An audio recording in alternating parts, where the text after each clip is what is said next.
Salam əziz tamaşaçılar.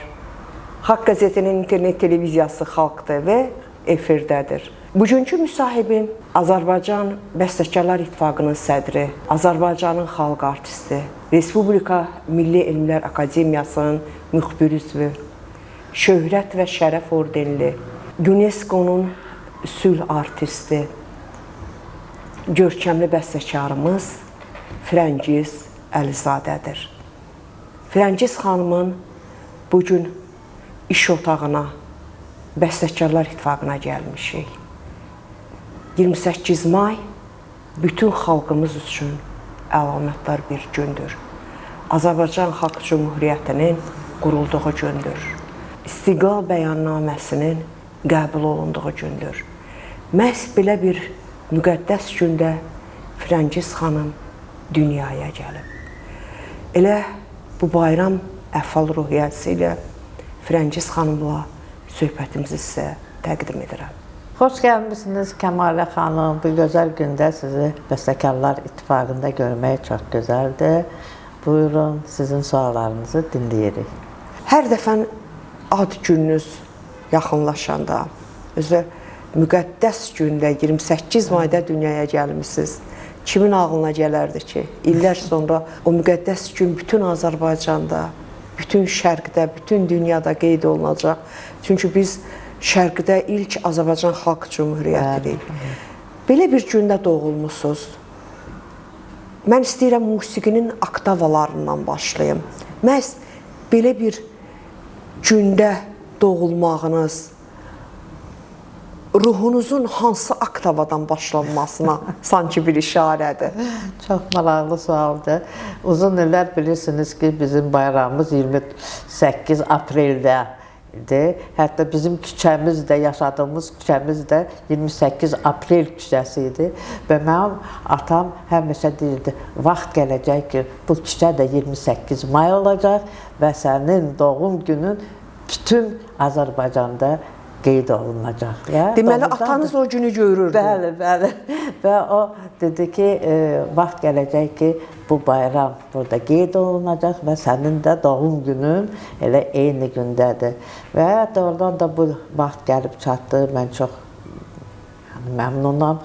Ona görə ki, bizim ailəmizdə çox vətənpərvər, çox musiqiyə bağlı və belə bilirsiniz, gələcəyə çox belə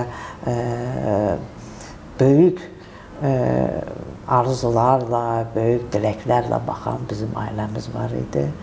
Mənim atam çox yüksək səviyyəli mütəxəssis idi, hidromeliorator və Azərbaycanın demək olar ki, su təsərrüfatında bu stansiyalar, bu körpülər hamısı onun deməli, belə layihələrlə tikilmişdi vaxtilə. Mənim anam da çox mədəni, yüksək səviyyəli, kübar bir xanım idi və çox maraqlıdır ki, bizi ilk dərslərə aparanda, musiqi dərslərinə aparanda bizimlə birlikdə notaların hamısını öyrəndi və evdə biz çalışanda həmişə bizim deməli göstərirdi bunları necə ifa etmək lazım. Demək istəyirəm ki, çox gözəl ailədə biz tərbiyə almışıq və doğrudan da bilirsiniz, bütün həyatı boyu mən elə biləsən ki, o hisslərlədir, hansı hisslərlə, o hisslərdə ailəmdən, atamdan, anamdan alan o gözəl tərbiyə, o gözəl hisslər, gələcəyə həmişə arzularla baxan insanların o enerjisini hiss edirəm.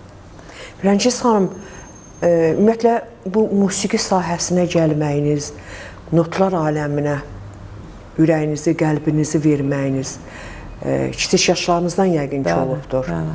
Evdə bunun səbəbkarı var idi, yoxsa özünüzün daxili dünyanız buna can atırdı? Mənim atam Lənkərandandır və çox gözəl tar ifa edirdi, yəni özü öyrənmişdi və vaxtilə Müslüm Maqamayev bilirsiniz, Qoridə Üzeyir Hacıbəyli ilə birlikdə Qoridə təhsil aldı və onu Lənkərana göndərdilər və orada o oğlanlardan, gənc oğlanlardan ibarət olan bir qrup yığmışdı. Onlar tar ifaçılarıdır. Hətta şəkil də var. Mənim atam da o qrupdaydı. Və bundan başqa hələ Lənkəranda bunlar özləri o qədər Leyli Məcnun operası olaraq təsir etmişdi ki, özləri Lənkəranda belə kostyumları olmasa da belə də yüngül bağlı bu Leyli Məcnundan bəzi deməli səhnələri orada göstərmişdilər və mənim atam da İbn Salam idi orada və demək istəyirəm ki, musiqiyə çox böyük meyli var idi. Və mənim birinci belə də oğullarımı görəndə Qara Qarayevin yanına gedirdi. İldə bir dəfə mənim atam Qara Qarayevin belə də təklifi ilə bir dəfə onun yanına gedirdi, onu ziyarət edirdi. Deməli, atanızın Qara Qarayevlə əlaqələri oldu? Bəli, bəli, təbii, yəni Qara Qarayev bizə zəng edirdi, ildə bir dəfə, bəlkə 2 dəfə, yəni çox belə olmurdu təbii ki. Və orada Qarayev ondan soruşdu ki, Əliağa müəllim, hardan oldu Firəngiz çox belə də yəni istedad, bu istedad.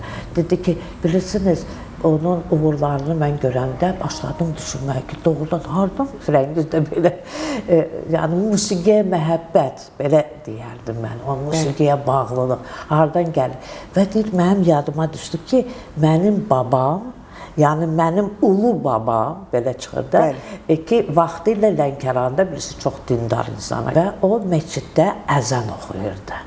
Əzən ifaçısı idi. Və saat 5-də, səhər saat 5-də, onda mikrofon zad yox idi. Saat 5-də insanlar yığışırdı məscidin ətrafına ki, onun gözəl səsinə qulaq asın. Avazı olur da gözəl. Avazı çox gözəl, çox məlahətlisə.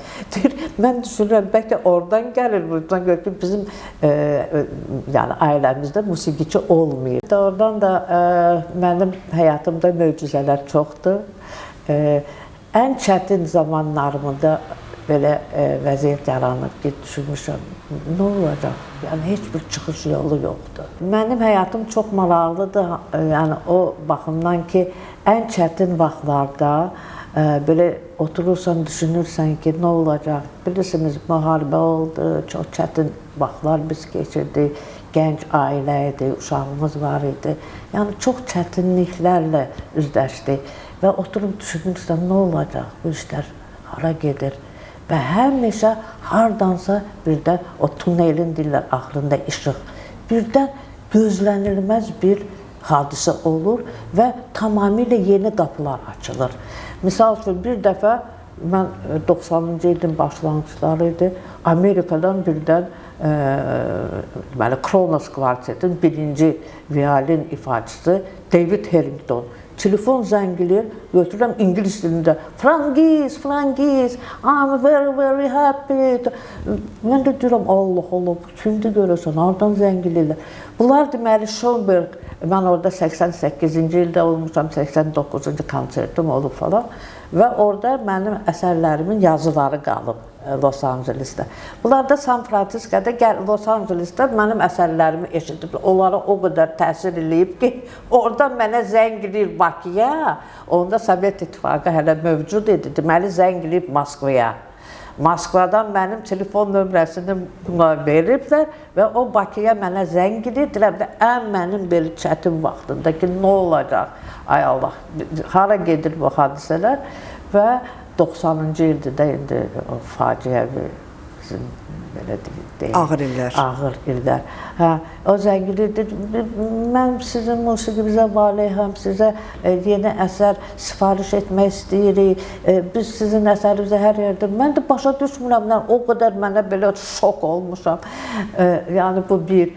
2, deməli, yenə də çox çətinliklərlə biz yaşayırdıq, belə deyək də, problemlər çox idi. Birdən Türkiyədən Fikri Sağlar, o boyda Türkiyə 85 milyonluq Türkiyənin Kültür Bakanı, Mədəniyyət Naziri mənə evə zəng eləyir, Fikri Sağlar və deyir ki, biz Mərsin, mən özüm Mərsinliyəm və biz Mərsində yeni opera və balet teatrosunu açmaq istiyoruz. Və istiyoruz ki, siz bura gələsiniz və bu baleni yazarsınız. Deyirəm, nasıl, necə ola bilər? Yəni, 3 ay vaxtınız var. Deyirəm, ola bilməz, yəni 3 ayda mümkün deyil. Amma biz sizə deyir, Toros dağlarını, Mərsin Toros dağlarıdır. O yörənin deyir, ezgilərini verəcəyik.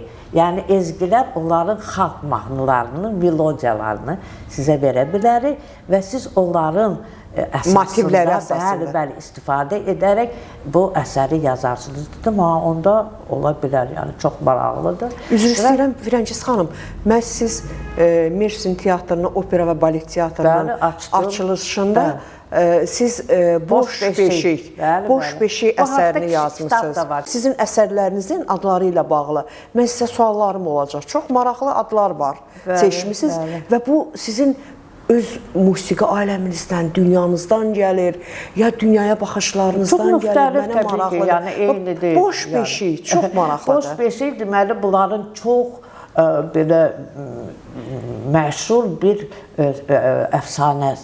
əfsanədir, Boş Beşik. Hətta mən deyəndə ki, Fikri bəy, yəni Boş Beşik biraz belə yaxşı deyil, mən orada fəaliyyətimi Boş Beşikdən başlayayım. Dedi ki, Firəngiz xanım, Mərsində bəlkə insanlar balet nədir bilmirlər, amma Boş Beşik nədir hamı bilir. Bu bizim deyir, əfsanə, bu Toros dağlarının çox məşhur əfsanəsidir. Orada da çox gözəl əsərdir və onların çox məşhur şairi Nicati Cumalı bu Boş Beşik əfsanəsi üstündə gözəl bir poema yazmışdı. Və bu poema üzərində mən o baleti yaratdım. Çox gözəl alındı. Ona görə ki, Bolşoy teatrdan, Moskvadan baletmeyster ora təşrif buyurmuşdu. Burada sizin rolunuz olubdu. Bəli, hamımız birlikdə biz ailəvi getdik. Təbii ki, yoldaşım da, oğlum da. Bizə çox gözəl orada şərait yaratdılar. O çətinliklər ki, burada var idi, orada tamamilə başqa bir dünyaya düşdü və çox gözəl bizə ev verdilər. Oğlum Amerika kolejinə getdi, orada yəni çox gözəl təhsil aldı. Bunlar hamısı təbii ki, Fikri Sağların yəni bizə göstərdiyi o gözəl münasibətdən gəlir. Və Boş Beşik baletin birinci tamaşasını 3 yanvar 1993-cü ildə Tofiq Quliyev gəldi. Onda Bəstəkarlar İttifaqının deməli rəhbəri idi. Mən ona zəng elədim, dedim Tofiq müəllim, mənim üçün çox belə gözəl bir hal olardı ki, siz də burada olasınız. Dedi, gələrəm, Firəngiz, gələcəm. Və sağ olsun, onda gəldi. Bilirsiniz, elə bilərsən, Mərsinlilər onu əllərində gəzdirirdilər. Ona görə ki, mən onun mahnılarını o qədər orada təbliğ edirdim. Tofiq Quliyevi elə sevirdilər, yəni gəlməkdən öncə. Və onun ora gəlməsi çox böyük bir belə də hadisəyə çevrildi. Əlbəttə, Tofiq Quliyev kimi bir doğrudan da bəstəkarın Mersində olması və sizi dəstəkləməsi. Bizim sədrimiz idi və onun gəlməsi bu bayramı daha da parlaq etdi mənim üçün. Bundan başqa, təbii ki, bizim səfirimiz orada var idi və Süleyman Dəmirelin teleqramını səhnədən oxudular, yəni bizi salamladı ki, belə gözəl bir. Və orada olarkən mən Kronos kvartetdə dedim, zəng eləmişdi mənə. O dedi ki, biz apreldə konsert keçirik və çox istəyərdi ki, sizin yeni əsəriniz də orada səslənsin. Deməli, Lincoln Center'da, New York'da yəni çox belə möhtəşəm bir konsertimiz olmalıdır və sizə sifariş edirik əsər. Mənim də vaxtım yoxdur, burada balet, burada iş, ailə. Deyirəm, mən çatdıra bilməyəm. Yox, biz gözləyirik. Aprel ayında biz bu əsəri ifa etməliyik. Və mən də belə deyək, gecə-gündüz, deməli, gündüz opera və balet teatrında çalışırdım. Məni orada görevləndirdilər, məni buraxmadılar. Baletin premyerasından sonra dedilər, xeyr, biz sizi buraxmırıq. Və mən bu opera və balet teatrında çalışdım. Deməli, 8 il biz orada olduq. Orada konservatoriyada açdıq. Və çox böyük, gözəl işlər gördük orada. Təkcə mən yox, bütün Azərbaycanlıları da bizim, misal üçün, xalq artisti Nazim Rzayev dirijor oradaydı. Bizim piyanocu, bizim yani mütəxəssislər orkestrdə də ifa edirlər və Azərbaycan ekibi olaraq biz orada çox gözəl işlər gördük. Və Tofiq Quliyevin də ora gəlməsi daha da bizi yəni fərəhləndirdi. Və mən bu Muğam Sayağı əsərimi yazdım, göndərdim notları New Yorka və oradan demək olar ki, dərhal belə bravo, çox gözəl, biz artıq öyrənirik, yəni ayrıla bilmirik sənin musiqin, belə komplimentlər gəldi ki, mən çox ürəkləndi və sizi biz dəvət edirik Amerikaya, deməli siz də istəyirik, bu ilk ifadə siz də iştirak edəsiniz. Biraz çətin oldu, bilirsiniz, Mərsində Amerika səfirliyi yoxdur, oradan Ankara'ya getməli oldum, Ankara'da 2-3 gün qalmalı oldum ki, o deməli səfirlikdən vizanı alım və nəhayət hər şeydə sağ olsun yoldaşım, yəni o uşaqla qaldı, mən getdim, gəldim. Yəni, belə demək istəyirəm, çox xoşbaxt, amma çox çətin həyat yaşamışam. Bəlkə də elə sənətkarın gözəlliyi, möcüzəliyi bundadır. Ola bilər, yəni çox gərgin. Elə vaxtlar olurdu ki, mən gecə yatar, yəni vaxtım olmurdu yatmaq. Yəni günortaya qədər, səhərdən günortaya qədər opera və baletiyada, sonra gedirdim konservatoriyada dərs deyirdim, axşam gəlirdim, əsər yazırdım və gecə də onu köçürürdüm ki, göndərmək olsun da, bilirsiniz, onu poçla, onda internet yox idi və hər şey əlimlə yazırdım, gecələr oturub hamısını köçürürdüm və onları fotokopiya edib, yəni konvertlərə qoyub Amerikaya göndərirdi. Bunlar hamısı çox böyük deməli, zəhmət istəyirdi. Əsər haqqında da danışmıram ki, nə qədər ona zəhmət lazımdır, belə deyək də, çox gözəl belə əhval-ruhiyyəni ora sərf eləməlisən ki, gözəl əsər yaransın. Bunlar hamısı çox çətindir, amma çox maraqlı və mənim ailəm çox gözəl ailədir. Ona görə ki, həmişə məni dəstəkləyiblər. Ona görə ki, mənim yoldaşım da çox belə də məşhur kino rejissordur, Cahangir Zeynallıdır. O da yəni Moskvada GİX-i bitirmişdi, çox gözəl filmlər çəkib və oğlum da yəni belə tərbiyə olunub. Həmişə mənə, biz bir-birimizə həmişə yəni dəstək olmuşuq, kömək eləmişik. Firəngiz xanım, sizə bayaq bir sual verdim. Dedim, hansı oktavada ruhunuzu daha rahat, daha azad hiss edirsiniz? Oktavalar bilirsiniz yüksəkdə olur, orta yəni məsafədə və subkontraktava, kontraktava. Bəli, doğru söylüyorsunuz. Və hamısının öz yeri var. Necə yəni bizim həyatımız hamısı yuxarıda o əlvan və belə rənglərdə olmur ki, yəni çətin zamanlarda oldu, dediyim çətinliklər də oldu, orta məsafədə olur ki, melodiyalar, gözəl melodiyalar. Yəni çox rəngarəngdir, həyat da rəngarəngdir, o musiqi də rəngarəng olmalıdır. Deməli, bütün oktavalarda hiss olunur. Təbii, mütləq. Ona görə ki, siz bu gözəllikdən, bu yəni imkanlardan istifadə etmirsinizsə, onda nəyə lazımdır bu oktavalar? Hamısından siz istifadə etməlisiniz, amma yerində təbii ki, o melodiya nə tələb edir? Əsərin gedişatı. İsveçrədə məndən soruşdular, hətta kitabda da onu çap ediblər ki, sizdə bu təəssüratlar necə gəlir, necə başlayır musiqi, yəni yazmaq prosesi? Məndə də çox müxtəlif olur.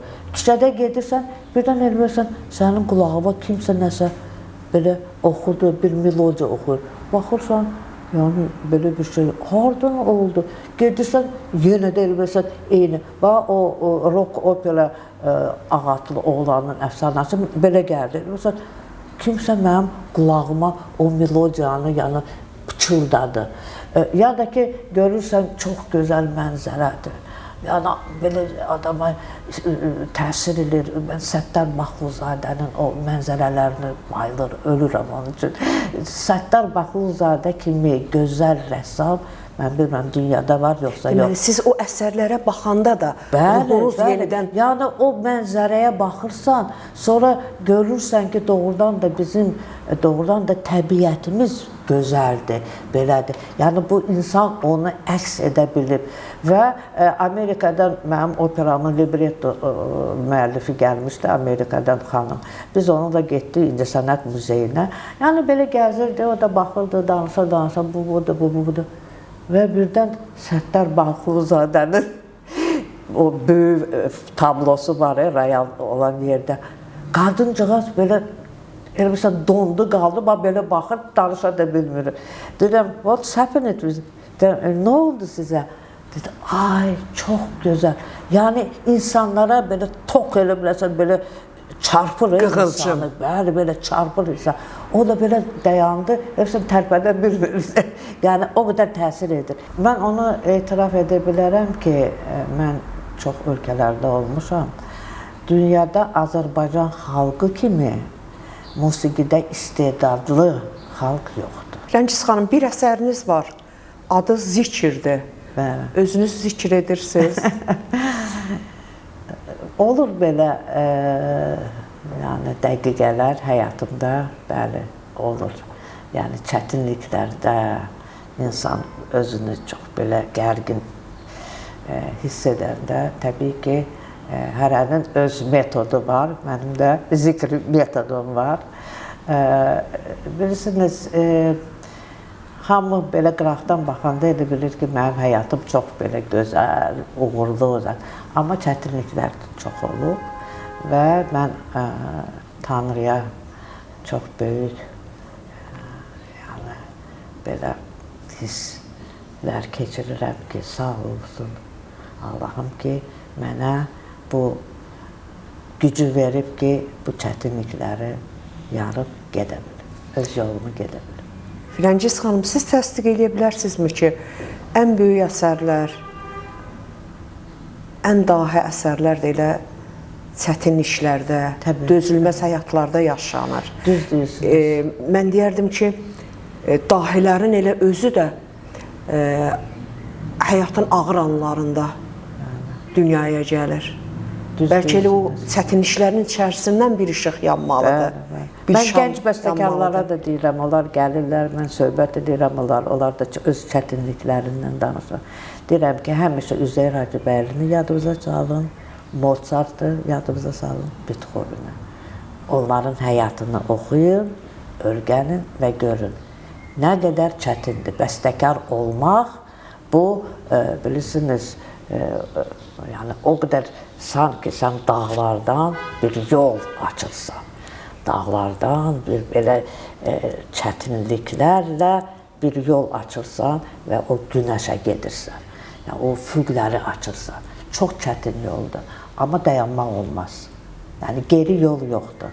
Təkcə qabağa getməlisən. Siz demək olar ki, nəinki Azərbaycanı bütün dünyada şöhrətini təsdiq etdirən, ümumiyyətlə klassik musiqini, dünya musiqisini mən deyərdim ki, Azərbaycanı xüsusi olaraq dünyada təsdiq elətdirən görkəmli bir bəstəkardan, Qara Qarayevdən, yəni Qara Qarayev adı Azərbaycan musiqi tarixində xüsusi yeri, xüsusi möhrü olan bir imzadır, addır. Elə bir insandan dərs almışsınız. Yəni Qara Qarayev dünya musiqisini, Azərbaycanı dünya musiqisində canlandırıb, dünya musiqisini Azərbaycana gətirib. Bu baxımdan mən istəyərdim, Qara Qarayevin tələbəsi olmuşsunuz, siz bəstəkarlıq sinifində. Qara Qarayevdən sizə qalan, ondan öyrəndikləriniz, bu barədə də danışmışsınız. Mən hətta kitab yazmışam, 3 dildə, bu kitab çıxıb, Azərbaycan, Rus və İngilis dilində Qara Qarayev kitabıdır. Prezident kitabxanasını elə bu yaxınlarda mən təqdim etdim. Qara Qarayev yəni dahi bəstəkar idi, amma bununla belə çox gözəl pedaqoq idi. Və mən heç vaxt unutmaram, San Diego'da, Amerikada onun 7 gözəl baleti deməli səhnələşdirdi və biz ora getdik, bir qrup bizi göndərdilər Və biz yaxınlaşırıq, avtobusdan çıxdıq, görürük ki, nə qədər insanlar da. Mən də deyirəm, nə olub görəsən? Deyir, bilet almaq istəyirlər. Mən elə bilirsiniz, uçurdum. O insanları görəndə ki, onlar bilet almaq istəyirlər Qara Qarayevin baletinə. Mənə belə, bilirsiniz, hiss gəldi ki, Allah, tamamilə başqa Amerikada görün 7 gözəli necə görmək istəyirlər. Dayanıblar küçədə, bilet axtarırlar. Və doğrudan da çox gözəl bir tamaşa oldu və biz yenə də dahi müəllimimizlə fəxr etdik. Təkcə Qara Qarayev mən deməzdim, elə Tofiq Quliyev neçə illər bizim sədrimiz oldu və mən onun rəhbərliyi altında, bilirsiniz, 79-cu ildən və Bəstəkarlar İttifaqının katibi olaraq fəaliyyət göstərmişəm. Və Tofiq Quliyev kimi gözəl rəhbər, yəni təşkilatçı və onun gözəl mahnıları həmişə necə səslənir və səslənəcəkdə. Yəni demək istəyirəm ki, Fikrət Əmirovla bir deməli tərkibdə biz çalışmışıq elə Bəstəkarlar İttifaqında. Hətta hər halda yadımızdadır ki, 1001 gecə baleti Kreml sarayında göstəriləndə mənim yoldaşım onu lentə alırdı və Heydər Əliyev ayaq üstə alqışlardı, Zərifə xanımı da. Biz də orada var idi. Biz də çox belə fəxr edirdik ki, biz Azərbaycandan gəlmişik, baxın bizim bəstəkarımız necə balet yazıb ki, bütün Moskva Kreml sarayında ayaq üstə onu. Bilirsiniz, belə məsələlər insana çox təsir edir. Çox təsir edir, ilhamlandırır və öz gücünə inam gətirir ki, biz bunu bacarırıq. Siz bayaq dediniz, Muğam Sayağı əsərini yazmışsınız, həm də Habil Sayağı əsərini yazmışsınız. Habil Sayağı əsərini, niyə görə Habil Sayağı, məhz Habil adı? Yəni bizim kaman ustadımızın adı ilə bağlıdır bu əsər. Bəli, o da dahildir. Biz qorxuruq elə bilsən dahil deməyə. Artıq həyatda yoxdur. Amma biz Habili unuda bilirikmi? Yox. Heç vaxt unutmayacaq. Deməli, bura gəlir İtaliyalı Manigetsi, violonçel ifaçısı və çox gözəl konsert verir. Mənim əsərlərimə də hamı gəlirdi, Fərəngiz Əlizadə əsərlərinə qulaq asmaq istəyirik. O da qulaq asdı və gedəndə mən də düşündüm, buna nə belə hədiyyə vermək lazımdır, yəni xatrında qalsın. Və melodiya, bilirsiniz, Sovet və bir melodiya var idi, orada səs yazma studiyası. Habilin böyük belə valı çıxmışdı, çox gözəl orada, yəni düqaq, belə qeyri-adi muğamları öz tərzində ifa etmişdi.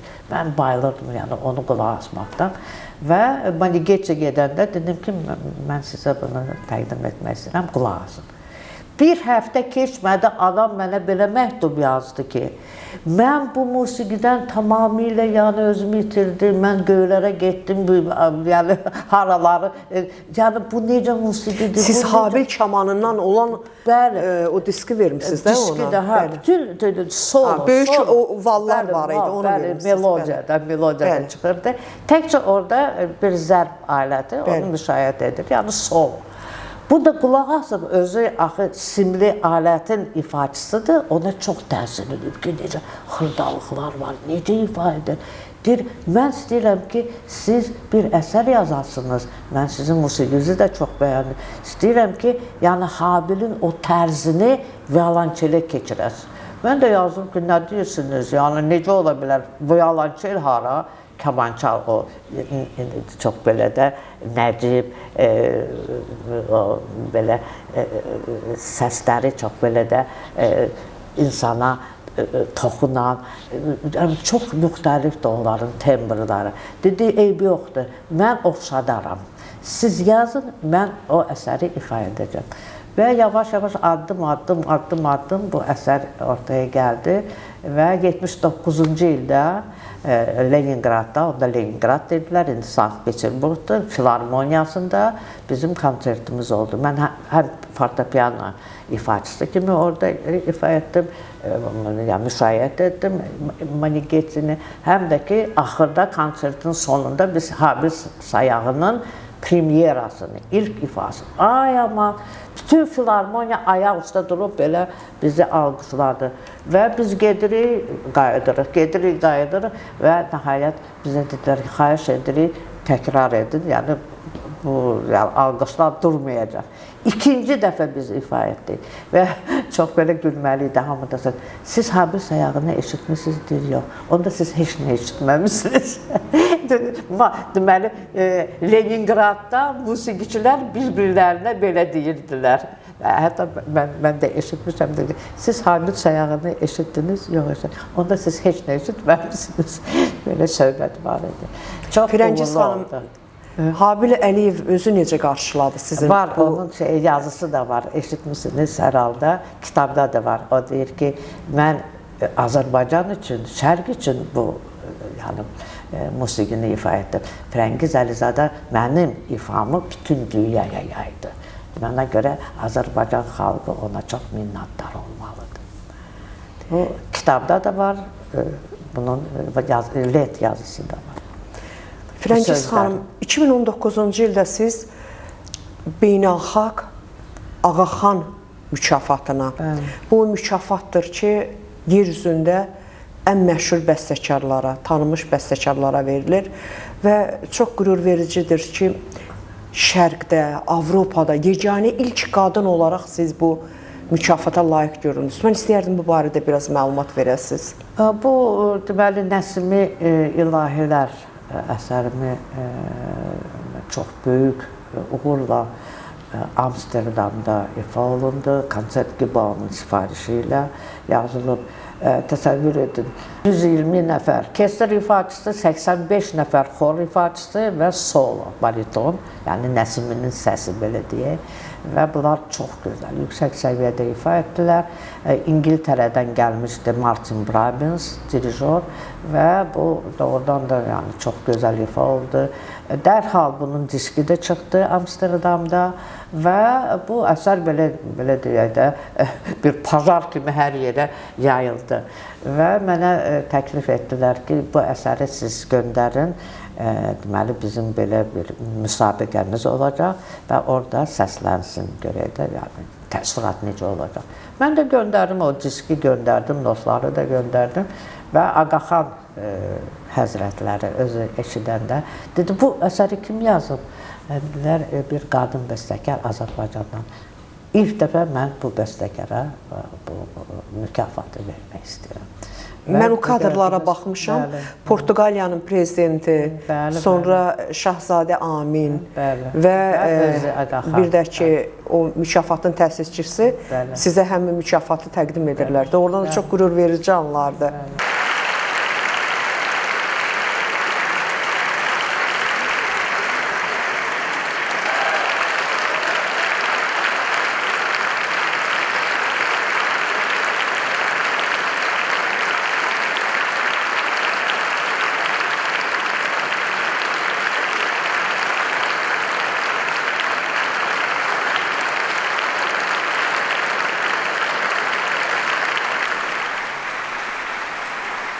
Firəngiz Əlizadə.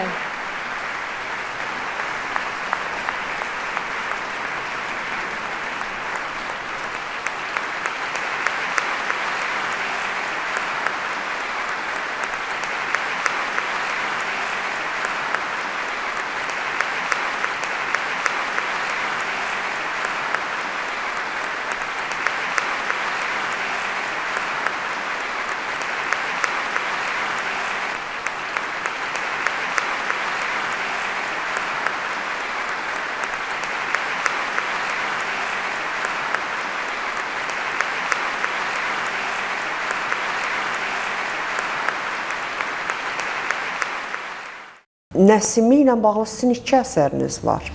3 əsərim var. 3 əsəriniz var. Dərviş əsərim var. O da çox böyük layihədir. Silk Road, yəni İpək yolu, transkontinental belə layihədir, Yoyomanın. Orada mən Dərviş əsərini yazdım. Və o da demək olar ki, 2 dəfə bütün qitələrdə ifa olundu. Mən hamısını konsertlərə təbii ki, gedə bilmirdim. Mən görə ki, çox məşğul idim, yeni əsərlər yazırdım. Amma bəzi konsertlərdə oldum. çox gözəl deməli bunlar bunu təşkil etmişlər. Amerikadan başlamış Çinə qədər, Yaponiyaya qədər, nə bilim, Brüssel, hər yerdə bu əsərlər, yəni o seçmişdi də ən gözəl əsərləri və onların içərisində Dərviş var idi, Muğam Sayağı, Aşk Havası, yəni solo, yoyoma özü ifa edir. Mənim 7 əsərim onun repertuarında səsləndi və ən yüksək belə, bilirsiniz, Sony Classical Yaponiyada yazıldı, diskə yazıldı. Firəngiz xanım, siz həm də bəzi əsərlərinizə dirijorluq edirsiniz. Bəli. Bu sizin içinizdən gəlir, yoxsa bu daxili tələbatınızdır? Yəni dirijor olaraq. Belə İsveçrədə ilk dəfə mən dirijorluq etdim. Crossing to çarpazlaşma 2 orkestr üçün. Mən nəsə bəyənmədim o İsveçrəli dirijoru. Bir neçə dəfə ona dedim ki, bunu belə eləyir. Birdən o deyir ki, gəlin siz özünüz dirijorluq edin. Yəni bəlkə daha yaxşı alınar. Və mən başladım, doğrudan da yəni belə spontan, heç belə hazırlanmamış. Amma dirijorluğu gördüm ki, doğrudan da canlandı sanki musiqi. Və mən də həvəsə gəldim. Ondan sonra Amerikada da konsertlərim olanda, yəni dirijor da var idi. Sonra mən 1-2 dəfə müdaxilə etdim. Dedi ki, bəlkə siz özünüz, dedim məmnuniyyətlə və belə, yəni sevə-sevə də, belə deyək də, bu belə güclə, zorla ki, mən dirijorluq edəcəm, olmadı. Amma onlar görürdülər ki, kontakt çox gözəl musiqiçilər arasında və mənim aramda. Mən onlara izah edirdim, hər şeydə bu obrazlar, nə demək istəyirəm. Bilirsiniz, şərq musiqisi ilə qərb musiqisinin arasında çox böyük fərqləri var. Və musiqiçilərə bunu anlatmaq lazım. Muğam nədir, o zikr nədir, bizim musiqimiz necə inkişaf edir, bizim zaman anlayışı tamamilə başqadır. Onlarda daha tezdir, bizdə daha belə asta-asta gedən zamandır, axan zamandır. Bilirsiniz, bunların hamısını musiqiçilər açmaq lazımdır, danışmaq lazımdır. Və onlar sanki belə, nəsə belə başlayırlar anlamağa və tamamilə başqa yanaşırlar bu musiqiyə. Və dirijor olanda onları...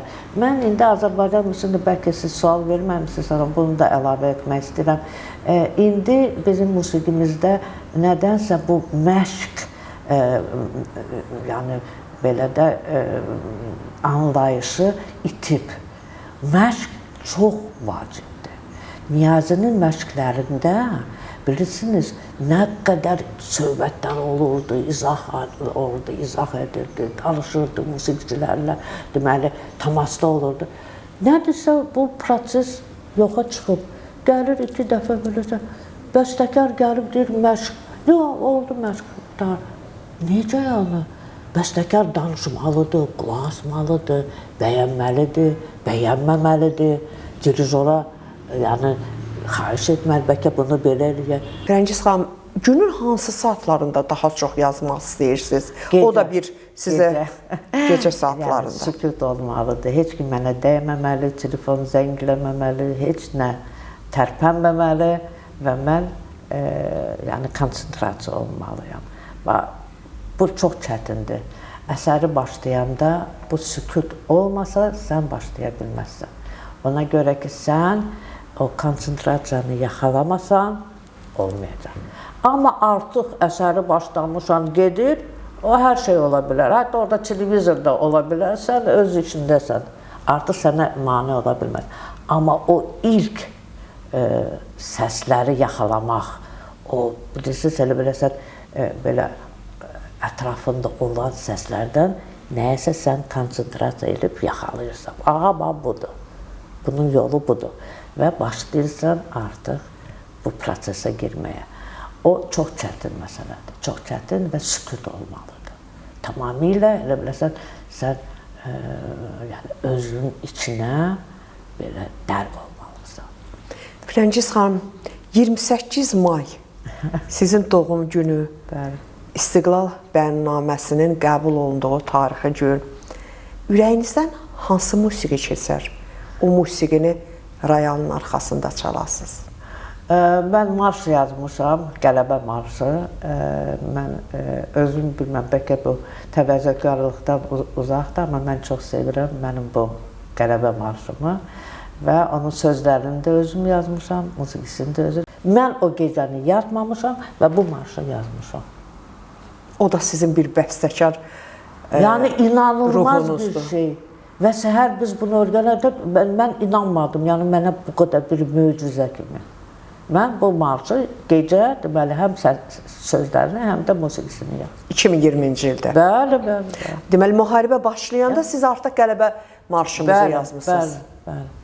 Hətta bizi televiziya kanalına apardılar. Təkcə məni yox, 5-6 nəfər.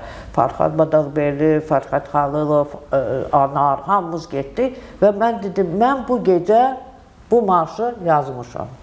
Siz artıq bilirdiniz ki, biz qələbə qazanacağıq. Yəni millətimiz o ruhdaydı. Bəli. Bizim bəstəkarımız da o ruhdaydı. Sağ olsun prezidentimiz, yəni bizə bu sevinci yaşatdı. O marşdan sonra mən zaldan çıxanda hamı gəldi, ağlayaraq məni qucaqladı, öpdü. O qədər yəni insanlara təsir etmişdi o marş. Ona görə ki, doğrudan da bu bir möcüzə idi. Bu əziz gündə, həm də özünüzün doğum gününüzdə nə arzulardınız? Bizim əziz xalqımıza əmin-amanlıq. Sülh olsun, gözəl günlər yaşasın bizim xalqımız, bizim gənclərimiz, bizim uşaqlarımız gözəl günlər görsünlər.